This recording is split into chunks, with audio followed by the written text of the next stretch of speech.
Hi, boys and girls. It's Miss Holub here. I hope you're having a great day. I know that we have signs at the end of the day, so I hope you had a great day. Today, we get to read a story. We're going to read a story called The Teeny Tiny Mosquito. And in this story, your purpose for reading is to think about the characters. Oh, what's a character? The people in the story. That's right. And you're going to think about the sizes they are.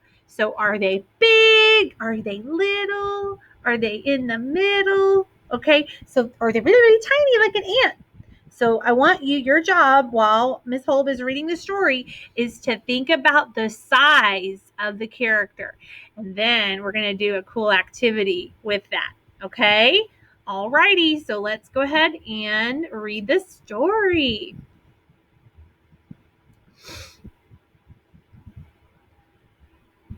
The Song of the Teeny Tiny Mosquito.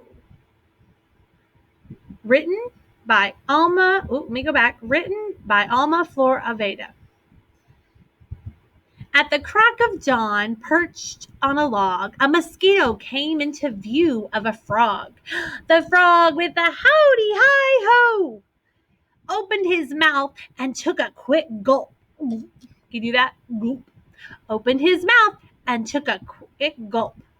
Bye-bye, teeny tiny mosquito. Oh, I wonder what size the mosquito would be. Would the mosquito be small, medium, or large? Okay, what about the frog compared to the mosquito? Big or small? Good. Not thinking for a minute he'd done anything wrong, the frog patted his stomach and burst into song. But his bog mates shouted not a single bravissimo, for instead of deep bass notes, they heard other sounds. The buzzes, bzz, and squeak, squeak of a teeny tiny mosquito. Uh-oh, poor mosquito.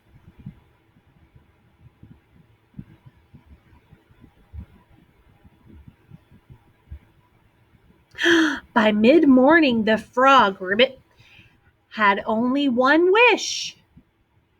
This was the frog, as I'm sure you know, who at the crack of dawn had gulped a teeny tiny mosquito. Not thinking for a minute she'd done anything wrong, the fish raised her fin and burst into song. But her sea-fearing friends shouted not a single bravissimo, for instead of high fish notes, they heard other sounds, the buzzes, bzz, and squeak, squeak of a teeny tiny mosquito. So think about the fish. Is the fish big or small compared to the frog? Yeah, big. Good job. Here we go. With the clock chiming noon, the fish had bad luck. She landed kerplunk in the jaws of a duck. Do you see the duck? Point to the duck. This was the fish, as I'm sure you know, who at mid-morning had eaten the frog, who at the crack of dawn had gulped down a teeny tiny mosquito. Not thinking for a minute he'd done anything wrong, the duck opened his bill and burst into song. La! I'm just kidding, he didn't say that. But his feathered friends shouted not a single bravissimo. You know, you do that like when you go to the opera. That's where there's no words, it's just singing. They go bravissimo. For instead of loud quack quacks, they heard other sounds. The buzzes, bzz, and squeak squeak of a teeny tiny mosquito.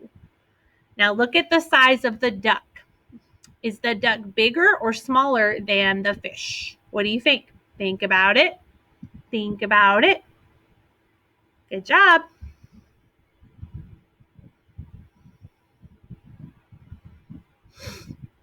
When dusk came, the duck's life had a change in style. How different things look in a crocodile. This was the duck, as I'm sure you know, who at noon, 12 o'clock, had eaten the fish, Who at mid-morning had eaten the frog, ribbit, who at the crack of dawn had gulped down a teeny tiny mosquito. Not thinking for a minute she'd done anything wrong, the croc raised her snout and burst into song. But her thick-skinned friends shouted, not a single, can you say it with me? Bravissimo. For instead of low croc notes, they heard other sounds. The buzzes, bzz, and squeak, squeak of a teeny tiny mosquito. Think about the size of the crocodile. Is he big or small compared to the duck? Look at the picture. What do you think? Okay.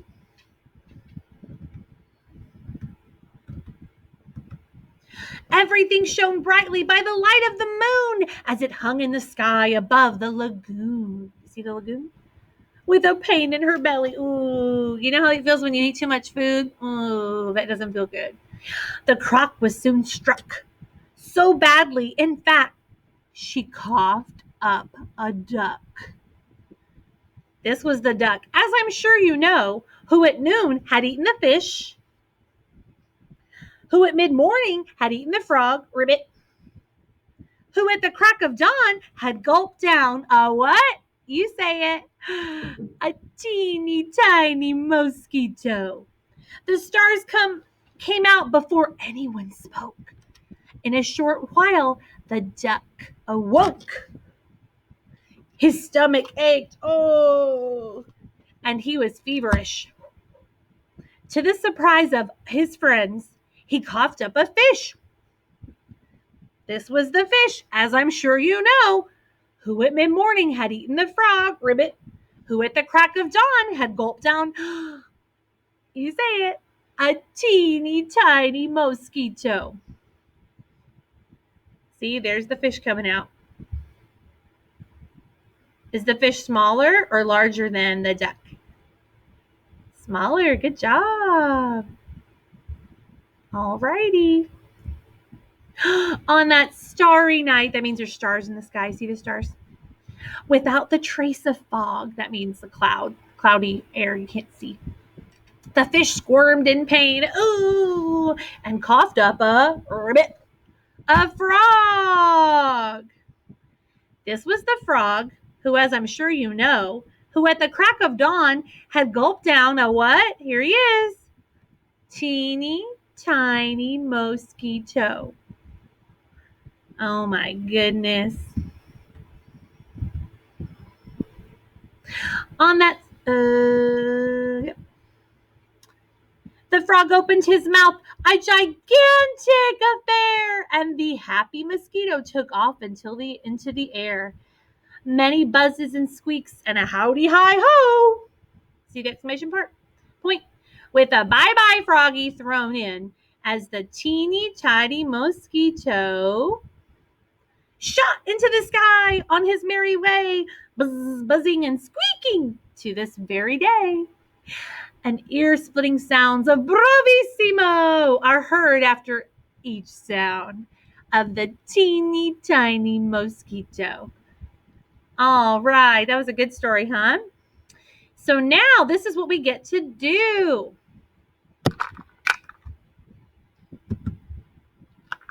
We will decide which in our story represents each measuring cup.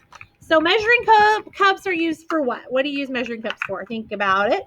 Think about it. If you said baking, if you said cooking, sometimes we use measuring cups to cook, right? First thing off the top of my mind is fried chicken. If you make fried chicken from scratch, then you need to measure out the flour, right? Okay, so they're used to measure things. So in this story of the teeny tiny mosquito, would this be the cup if these were all the other cups? If these were all the other sizes? So let's look at all the other sizes. We have this one.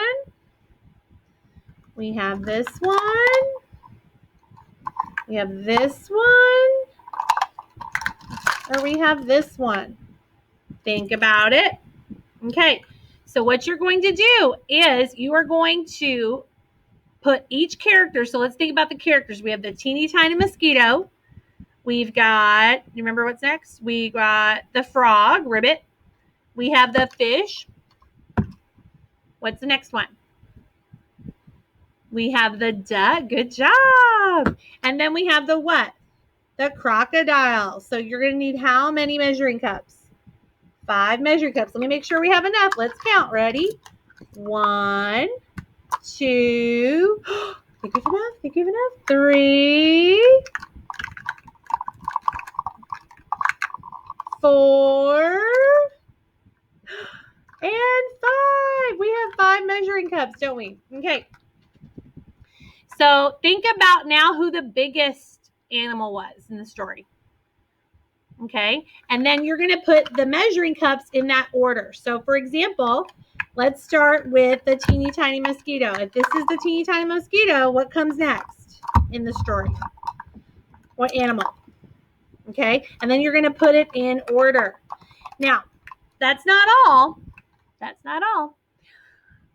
Before we do that, we are going to fill up these cups with water. We're going to fill them up with water. Why? Because measuring cups hold things. They hold either fluids or they hold a substance like flour or sugar. So we're going to use water, right? So you're going to fill up, first step, you're going to fill up each cup with water. That's the first step. Second step, you're going to look back, and if you need to go back and rewind in the story, do that. And then you're going to decide which animal represents each cup. Does that make sense? Okay, and then I want you to upload the video of you either filling your cups with water and then telling me which animal, or you can just video the part where you tell me which cup represents the animal. Okay?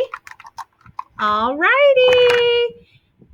And why do we do this? We do this because this is helpful because you will be able to identify and compare different things. So the different sizes of animals, right? So it helps you know, okay, I look at that size and then you match it with something else. Be able to identify.